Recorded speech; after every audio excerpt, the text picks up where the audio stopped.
Ang kwentong ito ay nangyari ilang taon na ang nakaraan.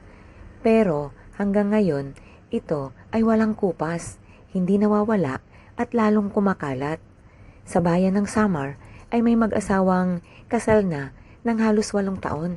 Pero wala pa ding pagbabago. Lagi pa rin ito nag-aaway. Parang mga bata, away-bati. Tawagin natin silang sina Nicanor at Mira. Tuwing mag-away sila, laging ang ending ay mag-file ng annulment. Halos lahat ng bagay ay hindi sila magkasundo. Palibhasa ay ikinasal sila ng hindi nila kagustuhan. Nasa 19 years old pa lamang si Mira nang sinabi ng kanyang magulang na ikakasal siya sa edad na 22 at sa anak ng kumpare nitong nasa edad na 29. Ikakasal siya sa lalaking ni Anino ay hindi niya nakikita pa hanggang sa napagkasunduan na nilang maghiwalay.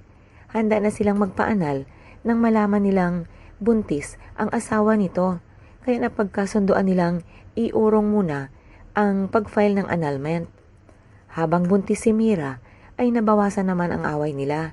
Nagbibigay ng konting atensyon si Nicanor kay Mira. Marunong na ito magpasalubong tuwing uuwi. Ang buong akala ng mga magulang nila ay nagkasundo na ito hanggang sa nanganak na nga si Mira. Parang naging magic. Mula nang nanganak si Mira, maaga nang umuwi si Nicanor at may oras na ng laro para sa kanilang anak. Palibhasa, nagsimula si Nicanor at Mira sa kasalang walang pagmamahal kaya bumalik na naman sila sa dati. Halos araw-araw sila nag-aaway. Kung dati ay tinatago nila ito sa kanilang anak, ngayon ay hindi na. Ginagawa na nila ito harap-harapan. Isang araw ay pinatulog lang nila ang bata at nag-away na naman ang mga ito. Sa pagkakataong ito ay hindi na napigilan ni Nicanor at nahawakan niya si Mira sa leeg at dala ng galit ay hindi niya napansin na napahigpit ang pagkahawak niya dito.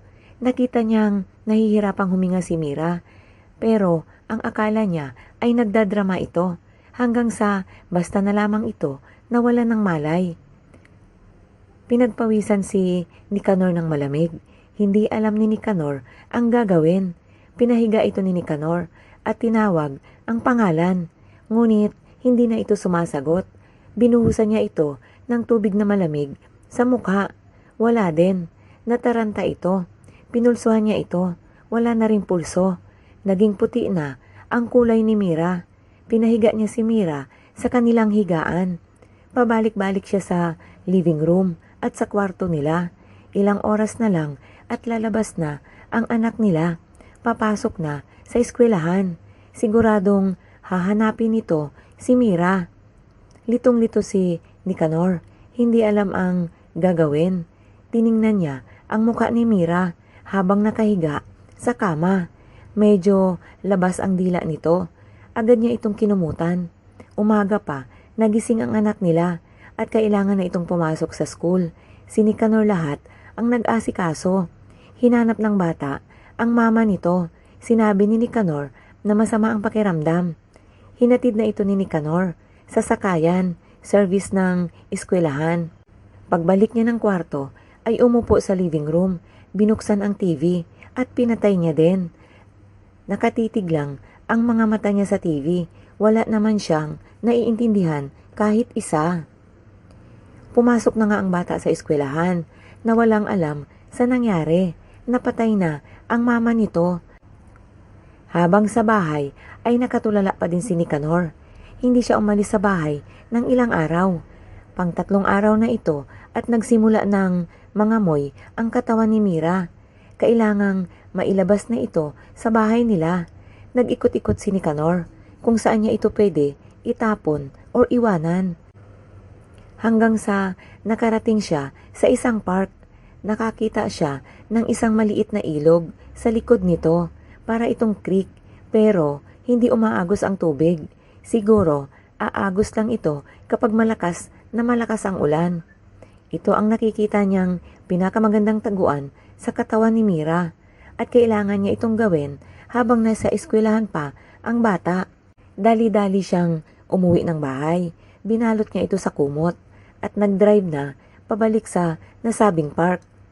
Puno ang parking area, kaya napilitan siyang mag-park malayo sa tabing ilog. Iniisip niya, malapit nang matapos ang problema niya. Ang ginawa ni Nicanor ay nagbihis ito ng maruming sando at pinunitan niya pa ito. Punit din ang lumang short, nagmukha siyang pulubi.